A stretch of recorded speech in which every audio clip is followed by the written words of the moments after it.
I need someone to show me my place in all this.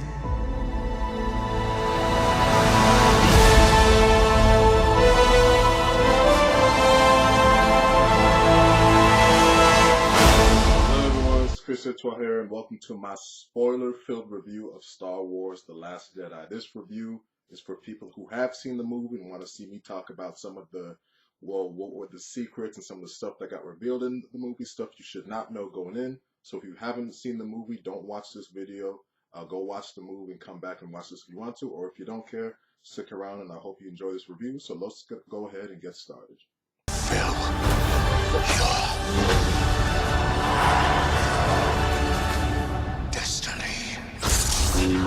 this has obviously been if you've seen the reaction, this has been a very divisive movie amongst hardcore Star Wars fans. This movie took a lot of risks, and some people, a lot of fans, aren't appreciating what the movie did have to offer in terms of some of the stuff that got revealed, some of the stuff that people were promised that they don't think the movie delivered on. And the reaction, I mean, the main thing you look at, if you look at on the audience reaction on Rotten Tomatoes, the movie's at a 56% the last time I checked. And for an audience reaction, that's bad. That's not good. Now, the thing that should be mentioned is that I actually do think that that score, that 56% for the audience reaction, is kind of fraudulent, because that doesn't confirm whether people have seen the movie. There actually is, if you go online, there actually are some notable, I don't know what you'd call them, personalities online who are telling people to go on to sites like IMDb or Rotten Tomatoes and sort of vote the movie down. So I think a more accurate reflection might be the cinema score, which the movie has an A on cinema score, which that's an actual confirmation of people who have seen the movie. So that's probably the best way to go. And it seems, what I would say about that, I think that this is a movie that the casual fan, the casual moviegoer, will actually enjoy more than the hardcore Star Wars fan. Usually it's the other way around, but I think that's actually what's going on. Because I think this movie, if y'all have seen my review, I think this is definitely a really good movie. I enjoyed a lot of what this movie had to offer. But it was definitely a very different feeling Star Wars film. And I consider myself a nerdy, hardcore fan. Not as hardcore as most people are, because all I really care about is the movies. But I definitely appreciate the lore of what Star Wars has to offer. And this movie, some stuff, a lot of the stuff, risk it did took worked for me. Some of the stuff didn't work so much for me, and I'm going to talk a whole lot about that in this video right now. So let's go ahead and get started with the movie. The main thing that jumped out to me towards the beginning of the movie is that Leia space scene. That's obviously a major spoiler. And that moment, it was teased in the trailer. We all thought Kylo Ren, is he going to kill Leia in that scene? We didn't know where that scene was going to take place in terms of whether it's the beginning, middle, or end. And in that scene, he has the chance to kill her, but he doesn't pull the trigger when he's in the ship. But the other ships around him pull it, and she goes sucked into the vacuum of space. And that shot where the bridge is destroyed and she just goes backwards into the flames or whatever, into space, that was like, oh my God. Oh man, I had my hand over my mouth, and I was in shock. I'm like, no way. Because really, we hadn't seen a whole lot of Leia from the trailers. So I was thinking, wait a minute, that scene, is that all she's in this movie? And so once it just cuts to her in space, I'm like, no way. Because I'm like, did they pull the rule? They fool us? Because they said she was going to be in episode 9, so they just kill her right here. But of course, this leads to a very interesting scene, which Leia amazingly survives. She's using the Force, just holds her hand out. She's able to regain some control while she's deep in space. Well, not deep. She's just a few, I don't know, somewhat close to the ship. And she brings herself back. And this scene, I wasn't crazy about it. I thought this was kind of cheap. Obviously, it was cool to see Leia finally use the Force, but this scene, maybe it worked better on paper, but just the execution of it, it was just a little bit goofy, just because it was a really big stretch from what we've seen any Force Jedi do with the Force. So for someone to be able to go into deep cold space where it's like minus 1,000 degrees, I don't know how cold it is, but it's damn cold. For her to survive that, that was pretty interesting. I mean, a good moment for Leia, but it was I don't know. My whole reaction when I turned to my friend, I'm so like, man, that's so cheap what they did. I was just like, I don't know if this works all that well, but I mean, even if I'm not the biggest fan of the execution, it's not a terrible scene by any means. So the scene itself, I can live with it. It's not bad, but it definitely sort of pulled me out of it when I saw it. But this movie, the real heart of it, what I loved in this movie the most was the drama between Rey and Kylo Ren. You can throw Luke Skywalker into that mix as well, sort of a three-way drama between those two. But specifically Rey and Kylo Ren. I thought that stuff between Rey and Kylo Ren was just so damn romantic. I just loved it. Just because there's a whole lot of fan fiction out there and artwork about the whole Kylo and Rey shipping, if you will, Reylo. And I thought this movie, I really did buy sort of the relationship between those two, and those two sort of having an understanding with each other and sort of a nice relationship that grows between those two. Because obviously they're at odds in the first movie, on The Force Awakens. This movie, they obviously they have a whole lot more dialogue through the whole Force connection that Snoke sort of manipulated. But even if it was manipulation, Rey still believed it was real. And it did feel real to me, and I did wonder, like, is this the direction they're gonna go with Kylo and Rey, even if it's not a romantic relationship, them sort of being on the same side going into future movies, well, Episode 9, anyways. And obviously, well, by the end of this movie, it's not quite like that, but I did really enjoy the drama between those two and those conversations that they were having, even the nice sexual tension with Kylo having his shirt off in that one scene. That was interesting. But the whole sort of truth between what Luke was really doing with Kylo and him about to kill him and Rey sort of finding that out, I thought that was good. So I liked that. But obviously, this whole thing was part of Snoke's manipulation, and that leads into one of the major scenes in this movie, which is the throne room scene with Snoke and his guards and Rey and Kylo in there. I love this. I love the setup with. Well, I will say I didn't like that how Rey basically repeated the same dialogue that Luke gave to Darth Vader in the elevator in Return of the Jedi about the whole conflict with them. We're like, oh, don't do a carbon copy of that right there. But getting into the whole scene, uh, Kylo killing Snoke.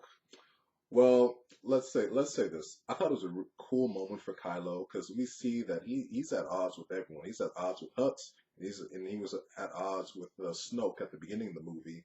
And for him to take the moment to kill his greatest enemy, sort of him manipulating, sort of fooling Snoke, I thought that was definitely a cool moment. It got a lot of cheers from the audience. I thought it was a good moment for Kylo and sort of a good moment for the whole Reylo thing, Kylo saving Rey. I thought that was really sweet. I thought it was really bad for Snoke though, because everyone had their expectations about. There's just so many theories about who the hell is Snoke. You know, so many different theories about how he relates to other Star Wars canon. Where did he come from? Because the director Ryan Johnson, he said that this guy is the most powerful Force user we've seen in the Star Wars movies, and we definitely see that. I mean, he was able to slap around Hux at the beginning of this movie without being anywhere near him. Um, we definitely see that he is really powerful. He sort of just toys with Rey in that throne room scene. And Rey is sort of really powerful herself, but she's no match for him. For them to kill him like that, especially with people having what expectations they did have, you can appreciate the movie going against those expectations, but it's kind of weird just because you were setting up what was supposed to be this really sort of great bad guy in a lot of people's minds for you to do away with him like that, it was really unexpected, and I'm not. I don't. I'm still not sure how I feel about it because, like I said, a great moment for Kylo and Rey, bad moment for Snoke, just because that character you didn't explain his origin, nothing, and obviously we don't know what they have in store for Episode 9. If there's another big bad guy coming in, or if it's just going to be Kylo. But for Snoke himself, it's for all the theories that people were putting together and sort of what they were sort of building up Snoke to be, even in The Force Awakens, it's sort of an FU to a lot of the theories people have, and that I'm not so appreciative of. Especially, I didn't like the fact that once he dies, it's cut in half. They even make a joke with his dead body, his eyes. He's got like a goofy looking eye placement, his tongue's out, and that was, I thought, like, wow, you guys are just shitting on this character. So this movie, I talk about doing risks. It did a risk with Snoke, and it's one that I gotta say I wasn't crazy about either. I mean, a good moment for Reylo, bad moment for Snoke. But this, once we get a really badass scene with this, with Kylo and Rey teaming up and taking down Snoke's Red Guards, that was just so awesome. I mean, so many decapitations. The choreography was fantastic. I love the teamwork between those two. That was great stuff. But this leads to another disappointing aspect of the movie that was sort of teased a little earlier, which is the reveal of Rey's parents. Now, this well, let me just get on what it is. Kylo, he basically, him and Rey, their connection, he sort of reveals to her So parents that, Kylo reveals to Rey in this scene that her parents are basically no one. She comes from nowhere. They were basically smugglers or something like that on Jakku who sold her for something kind of insignificant. I can't remember what exactly it was. Sorry about that. But basically, her parents are no one. She's not related to anyone major in the series that we know of. And that was, I gotta say, that is sort of in a way you can appreciate it because they didn't give us a forced connection about, oh, she's related to Palpatine or Obi-Wan or whatnot. But at the end of the day, this is Star Wars, and you set up a character who's like, there's the big mystery. Who is she related to? Where does she come from? That's the big thing in The Force Awakens. And there's a whole bunch of Easter eggs. Well, a major one I'll talk about in that movie about who she's related to, possibly Obi-Wan, which is what I was thinking, or of course there is Palpatine or whatever. For you to set up this whole big mystery and say that her parents are no one, so you basically fooled us for this long, and it's like, nope, sorry, there's nothing big to it. It's like, well, you kind of went against everything you sort of set up in The Force Awakens. Because if you remember in that sort of, not flashback scene or Force vision, when she touches the lightsaber in The Force Awakens, you hear Obi-Wan's voice saying these are her first steps, and you even hear Obi-Wan say, Rey. And it's like, well, that whole thing is sort of like, isn't that's sort of, I don't know, that I was prepared for an Obi-Wan connection, would have made perfect sense to me. And even if it wasn't Obi-Wan, maybe she'd create an original character, I don't know, just something significant. And they promised us answers, or that we'd get answers on the parentage in this movie. We got it, and I wasn't really appreciative of what they gave us. This doesn't affect the quality of the movie, but it does affect sort of my satisfaction in that I don't know if that's the best way to handle this stuff. Again, the movie takes risks, and this was something that, like I said, it's sort of a double-edged sword. You could have given us a forced connection, which maybe would have felt forced, but maybe would have been more satisfying. Or you could just go with something completely unexpected, which they did. She's no one, Rey from nowhere, as Luke says early on. And a decision I'm not crazy about either. To me, when I found that out, I was like, no. I was so hyped, that scene where she's in the cave and she's about to see her parents, and then it's just herself. I'm like, well, maybe we'll get it later on, and we do get the answer, and really it ends up being nothing. So that's disappointing. So I think those are the three major things I wanted to cover in this spoiler review: the Leia space scene, the Snoke, how they handled him, and Rey's parents. That's the major stuff. Now we can move on to some smaller things that I want to talk about in this spoiler review. What I touched upon in my non-spoiler review, the major part of this movie I did not like at all was the casino planet, Canto Bight. This whole setup, the scene and storyline for Finn and Rose did not work at all. Well, I won't say it all. There were some decent moments between the two, but really, once they get to this city, I was just like, this casino, I'll call it that.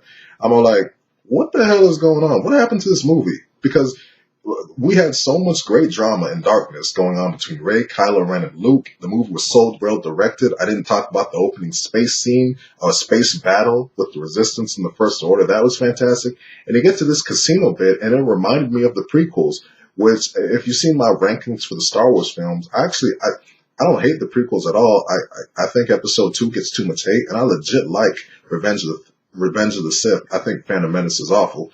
But yeah, you get to this part, and it's just like the stuff. It's just so goofy. It's not working. It's like, what kind of movie is this? There's some lame jokes, like an alien trying to put coins to BB-8, and they're just trying to show off all these dumb-looking CG aliens that I did not care about. You got these weird-ass Hunger Games-looking people, where it's like, what the hell is going on with this movie? This movie, once it got to this part, I'm like, oh no, like, what's going on? And we get into Benicio del Toro's character, which we hadn't seen him in the trailers at all.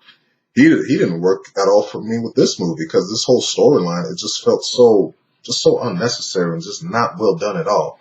And his whole stuttering thing, it just the character, whether there was potential or not, I don't know. It just didn't work. This whole sequence didn't work. Whole sequence of them breaking out, and especially this whole sequence of them riding these stupid ass looking horse things. They look like they come straight out of Harry Potter.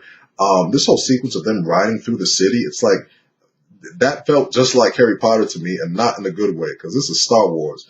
And to dedicate a whole sequence to this, those things, first of all, the CG looked bad, and then it's like then the whole resolution comes to them like they think the Rose, she's so happy that these creatures are safe, and it's like, well, the whole mission, are you guys forgetting what you came here for? So this and they weren't even safe because they were wide up in the open, and the guards would have just brought them back later anyway for their abuse, horseback riding, whatever. So that whole sequence did not work at all. Terrible, terrible. Well, let me just say, I just didn't like it. I did think it was bad. I won't exaggerate, but this part of the movie just didn't work all that well for me. The other major thing, or smaller scale, but still major, was Yoda's appearance. Now that was fantastic. Luke, when his ears pop up when Luke's running to destroy the temple or whatever, God, that was so good. And amazingly, they used the puppet. Because it didn't have to be CG just because Yoda, he wasn't doing the things a whole lot. But once you came to that realization, like, oh wow, they're using a puppet. I thought like, hey, that's pretty interesting because Puppet Yoda was so damn charming in Empire Strikes Back. It was sort of cool to see him like that. And well, it was also cool that he had sort of the personality that he had when Luke first met him. He was sort of that goofy self when he was kicking the ground after he destroyed this stuff with the fire. He had that goofy laugh. That was funny. That was Empire Strikes Back Yoda when you first met him, which I loved that Yoda. He wasn't the serious, more stoic Yoda that we see later on and in the prequels, obviously. But Yoda, that was a great moment between those two, and a great moment for Luke. Luke had moments where you did see the old Luke, as in his younger self, like the moment where he meets R2, where he sees R2 again. He's like, R2! And he says it just like how he did it in A New Hope. That was great. And when Yoda pops up, it's like, Master Yoda, just like it did in Empire Strikes Back. So that was great that we got to see the old Luke instead of the old Luke, if you know what I mean by that. So that was great stuff.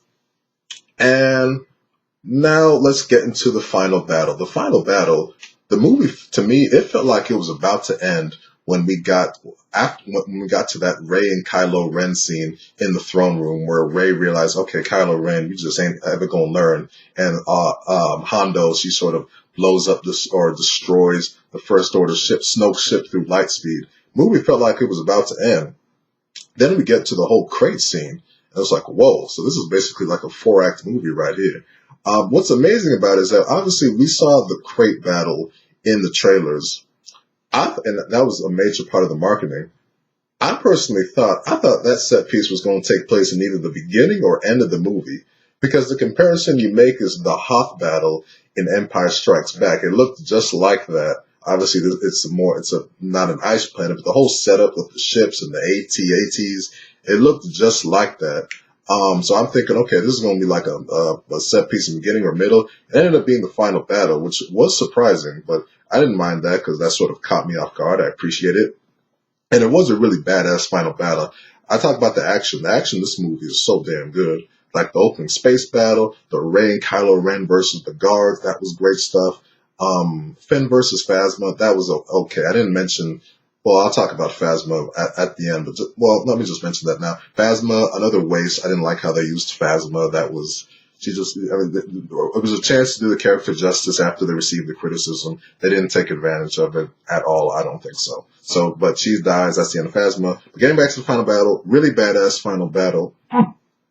And this gets us to Luke and Kylo's confirmation, which was another crowd-pleasing moment. Luke pulling out the lightsaber. Well, first, let me say, his reunion with Leia was really nice because we never, obviously because of how Han died, we never got to see the original three meet up again, but at least we got to see Luke and Leia reunite, so that was nice. when he was about to kiss her, I was afraid he was going for the lips. I even turned to my friend. I was like, "Oh no, don't kiss again." At least he went for the head, so that was nice. If he went for the lips, I'd be like, "Oh God, no." But anyway, his confirmation with Kylo was really cool, and how he sort of fooled him. That was nice. I thought the whole final battle really set up Kylo Ren to be a good, the main villain of this saga. Now that Snoke's dead, I did feel like Kylo Ren was a really good villain in this part of the movie.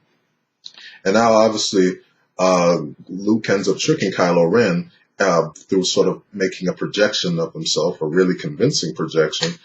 But Luke ends up dying, which it was because I was so happy it ended up being projection. I was like, oh no, is Luke gonna die in this final battle? And then we realized it's a projection. Like, oh, thank God he's alive. But then it took so much power that ended up being the end of him, and he disappears in sort of that goofy Jedi way where he just his body just disappears and his clothes just fall down.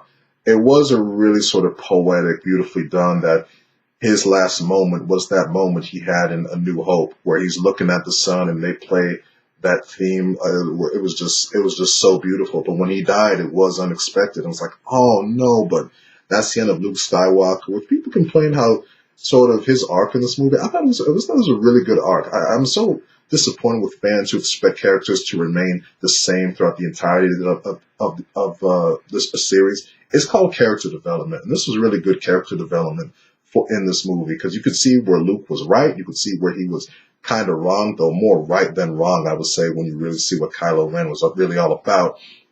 And I thought it was good. I thought it was a good, very good arc for Luke. He was done well in this movie. So that's pretty much the end of the movie right there. So he's really the only main player to die of the good guys. And then the whole thing, everyone's aboard the Millennium Falcon. And yeah, ready to set up a whole nother adventure in episode 9 when the saga continues next.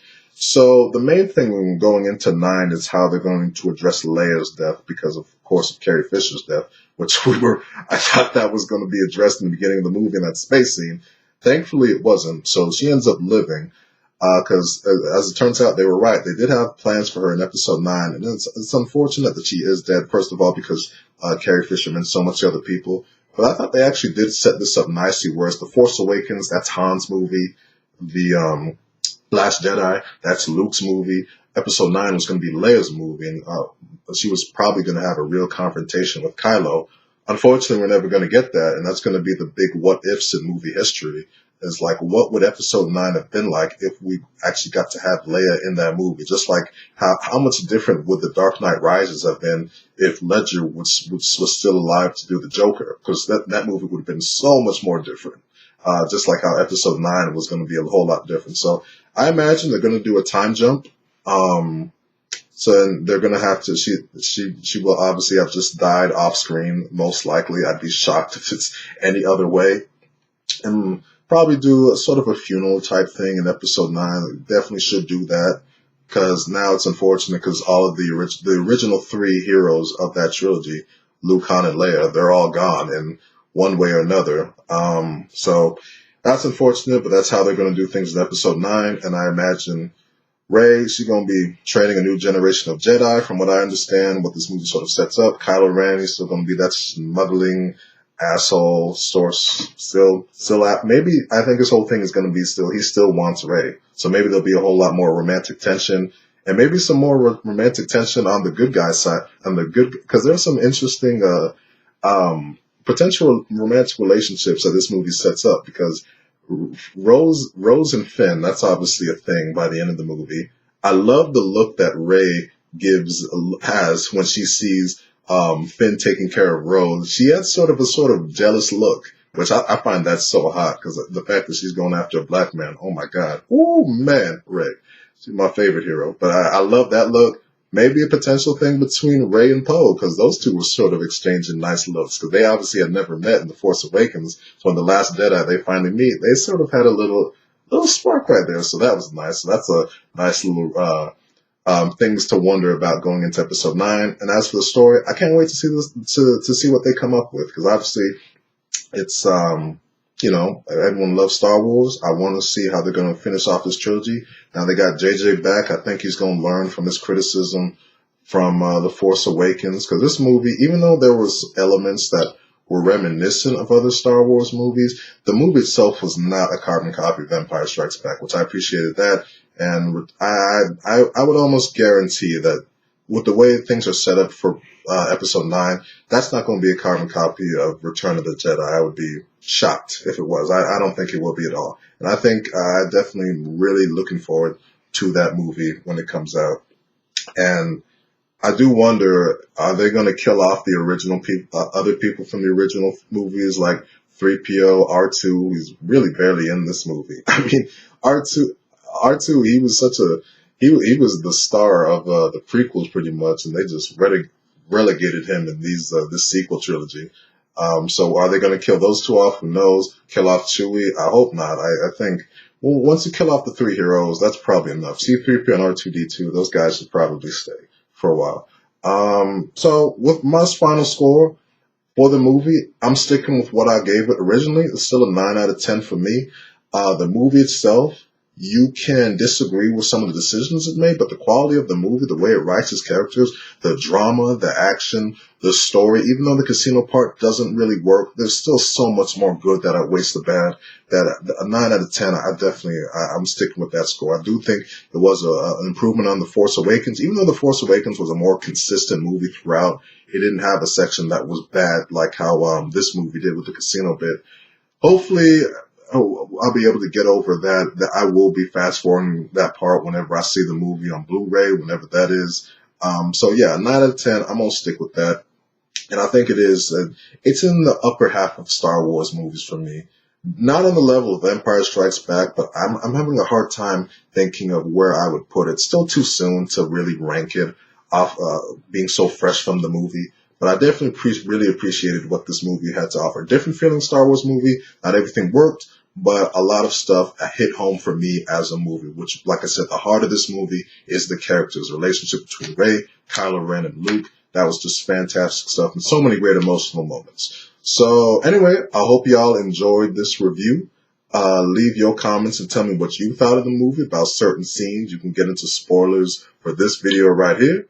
And I will see y'all around with another video.